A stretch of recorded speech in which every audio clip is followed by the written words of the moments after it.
கலைஞர் ஜெயலலிதா மறைவுக்கு பிறகு குறைஞ்சபட்ச அரசியல் கூட தமிழ்நாட்டில் இல்ல. சோ மனது விட்டு பேசுறேங்க. இப்போ ஏன்னா இந்த 9 ஆண்டுகளை பாத்தீங்கன்னா மக்களுடைய பிரச்சனை யாரும் பேசல. இந்த குறிப்பா 4 ஆண்டா பாத்தீங்கன்னா அதிமுக ரெட்டலட்சம் கிடைக்குமா, தினகரன் ஓபிஎஸ் சேர மாட்டாரா, இதுவா நாட்டுக்கு தேவை? நான் கேட்கிறேன், நாட்டு மக்கள் வறுமையில் இருக்கா? பவன் இருக்கு, வறுமை இருக்கு, போராட்டம் இருக்கு, போதை இருக்கு, கஞ்சா இருக்கு, கொள்ளை தற்கொலை ரெண்டுக்கும் தொடர்ந்து 2 திராவிட ஆட்சிகள். இதுக்கான மாற்றத்துக்கு அரசு யார் கொடுத்தாங்க? யாரும் இல்ல. இந்த ஆய்வு அரசியல் ஆய்வு பண்ணா எதையாவது ஒரு மாற்றம் வரும். 25 வருஷம் தேர்ந்து போச்சு. இவன் வந்தாலே அதே பிரச்சனை, அவங்க அதே பிரச்சனை. ஒரு மாற்றம் மக்கள் ஒரு ஆர்வம் இருக்குது, ஒரு வேகம் இருக்குது, உணர்வு இருக்கு. அதுக்கான தலைவர்களோட தேடல் தமிழகத்துக்கு உருவத்தை பார்க்கலாம். இது 31 மிகப்பெரிய ஒரு சவாலாக தமிழ்நாட்டில் அமையும். இந்த தேர்தல் திமுக சாதமாகவும் அதிமுக பலவீனமானது. இந்த அரசு அதிமுக 10 ஒரு கட்சி ஆகும். அடுத்து 30 திமுக ஒரு சவாலான தேர்தலாக கட்சி காப்பாற்ற நிலைமைக்கு உருவாக்க வாய்ப்பு இன்னைக்கான தேர்தல் 2020 அமைய வாய்ப்பு இருக்கிறது. இன்னொரு மனோடியா இதுக்கு மேல நான் ஆய்வு பண்றேன்னு பவர்ட்டி இருக்காங்க.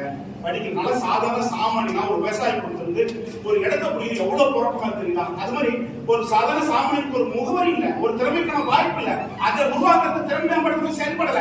Skill development, national skill development நிறைய ஃபண்ட் கொடுக்குறாங்க, மத்திய அரசு கொடுக்குறாங்க, அந்த மாநில அரசு உபயோக பண்ணதே கிடையாது.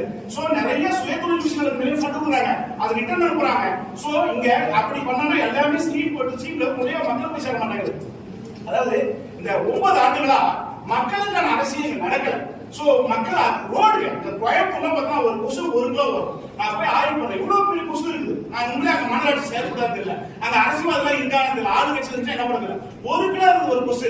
அப்படி பார்த்து ரோடு பார்த்தா ஒரு கைவீட்டு பண்ணலாம், தடா உங்களுக்கு பண்ணலாம். ஏன் நகரத்துல சென்னையில இருக்கு, ஒட்டுமொத்த தமிழ்நாடுமே ஒரு ரோடே இல்ல. ஒரு ஃபண்டமெண்டலா வந்து பார்த்தா தார் சாலைகளோ, ஒரு கழிப்பிட வசதியோ, ஒரு சுகாதாரமோ கோயம்புத்தூர்லங்க போற சாக்கடையில மொத்தமா பிளாஸ்டிக். இதெல்லாம் ஒரு கண்ணு தெரியல.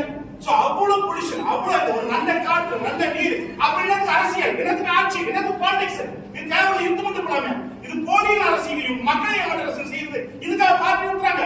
பார்ட்டி மக்களுக்காக, மக்கள் வளர்ச்சிக்காக, மக்கள் முன்னேற்றத்துக்காக. நாளைய சமயத்தில் நஷ்டம் நீர்நிலைகளை பாதுகாப்பதில்ல, சுற்றுச்சூழல் பராமரிப்பதில்ல, தார்சாலை பராமரிப்பதில்ல, ஊழல் எந்த மஞ்சள் கலெக்ஷன் கமிஷன் ஆட்சி. இதுக்காக ஆட்சி, இதுக்காக காட்சி.